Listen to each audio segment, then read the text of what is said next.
দর্শক আপনারা দেখতেই পাচ্ছেন ওবায়দুল কাদেরকে কিন্তু এইমাত্র আটক করা হয়েছে। তিনি এতদিন রাজধানীর বাড্ডার এক আত্মীয়ের বাসায় কিন্তু এতদিন লুকিয়েছিলেন আমরা যতদূর জানতে পেরেছি। এছাড়া আমরা জানতে পেরেছি আসলে তিনি কিভাবে আটক হলেন বা তার খোঁজ কিভাবে পেল আসলে জনতা। ওই বাসার এক লোক ছাত্রদের কাছে ওবায়দুল কাদেরের তথ্য দেয়। ছাত্ররা বিশ্বাস না করলে তখন গোপনে ভিডিও করে ওবায়দুল কাদেরের ভিডিও পাঠান ছাত্রদের কাছে এবং তার কিছুক্ষণ পরেই ছাত্র জনতা একে একে ঘিরে ধরে ওই বাসভবন। এরপর তাকে ইট পাটকেল ছোড়া হয়।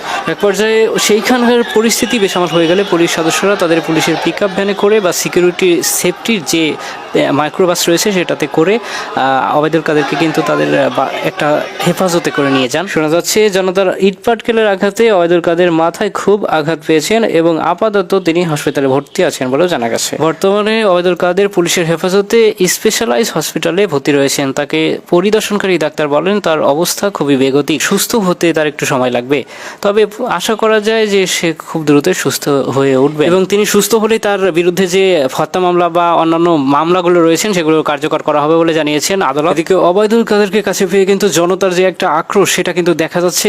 দর্শক দেখতেই পাচ্ছেন যে জনতার এতটা আক্রোশ এই 17 বছরে ওবায়দুল কাদের তথা শেখ হাসিনা সরকার যে বাঙালিকে কতটা নিষ্পেষিত করেছে, নির্মমভাবে অত্যাচার করেছে, জুলুম করেছে, তার যে একটা প্রতিশোধ, সেই প্রতিশোধের প্রতিফলন কিন্তু আমরা এখন দেখতে পাচ্ছি। সেখানে উপস্থিত প্রত্যেকটা মানুষ, প্রত্যেকটা জনগণ, আইনজীবী হোক, সাধারণ মানুষ হোক বা যেই হোক না কেন, সবার কিন্তু একটাই আক্রোশ যে তাদেরকে আমাদের হাতে তুলে দেওয়া হোক, আমরা তার শাস্তি আমরা নিজেরা দেবো। জনগণের একটাই দাবি যে ওবায়দুল কাদেরকে জনগণের হাতে তুলে দেওয়া হোক, জনগণের সাথে এতদিন তারা যা করেছে আমরা তার শাস্তি নিজেরাই দেব। তো দর্শক আসলে আপনাদের কি মতামত, আপনারা আসলে কি চান সেটা অবশ্যই আপনারা কমেন্ট বক্সে জানাতে ভুলবেন না যে আসলে আপনারা কি চান, ওবায়দুল কাদের কি তাকে ফাঁসি দেওয়া হোক নাকি জনগণের হাতে তুলে দেওয়া হোক, জনগণ তার শাস্তি দেবে? আপনারা কি চান আসলে, আপনারা দেশের একজন নাগরিক হিসেবে আসলে কি চান সেটা অবশ্যই কমেন্ট বক্সে জানাতে ভুলবেন না।